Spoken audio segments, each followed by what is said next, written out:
মুক্তির দিনে প্রত্যাশার চেয়ে ভালো সাড়া পেয়েছে মাসুদ রানা। ঈদুল আজহার দিনে প্রেক্ষাগৃহে মুক্তি পেয়েছিল কাজী আনোয়ার হুসেন কালজয়ী স্পাই চরিত্র নিয়ে নির্মিত বহুল আলোচিত সিনেমা মাসুদ রানা। মুক্তির প্রথম দিনেই দেশের বিভিন্ন প্রেক্ষাগৃহে দর্শকদের আগ্রহ ও উন্মোচনা দেখে দারুণ আশাবাদী প্রযোজকের প্রতিষ্ঠান জজ মাল্টিমিডিয়া। ঈদের দিন রাজধানীর বিভিন্ন প্রেক্ষাগৃহে বিশেষ করে বসুন্ধরা সিনেপ্লেক্সে প্রদর্শনে যান সিনেমাটির প্রযোজক আব্দুল আজিজ।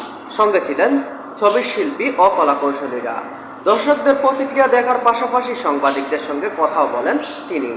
সেখানে মাসুদ রানা নিয়ে আত্মবিশ্বাসের কথা জানিয়ে আব্দুল আজিজ বলেন, প্রথম দিনের সারা প্রত্যাশার চেয়ে ভালো পাচ্ছেন তারা। তার বাসায় বিভিন্ন হল থেকে যে রিপোর্ট পেয়েছি তাতে আমরা খুবই আশাবাদী। প্রথম দিনের রেসপন্স আমাদের প্রত্যাশার চেয়েও বেশি। আমার বিশ্বাস এবারের ঈদে সেরা সিনেমা হবে মাসুদ রানা। প্রযোজকদের দাবি, সিনেমাটির গল্প, নির্মাণ ও গান প্রযুক্তিগত দিক মিলিয়ে দর্শকদের জন্য ভিন্নধর্মী অভিজ্ঞতা তৈরি করতে সক্ষম হয়েছে বলে তারা। বিশেষ করে বাংলা সাহিত্যিক জনপ্রিয় স্পাই চরিত্রে বড় পর্দায় উপস্থাপন করার বিষয়টি ছিল বড় চ্যালেঞ্জের। তবে সেই চ্যালেঞ্জ তারা সফলভাবেই মোকাবেলা করেছেন বলে মনে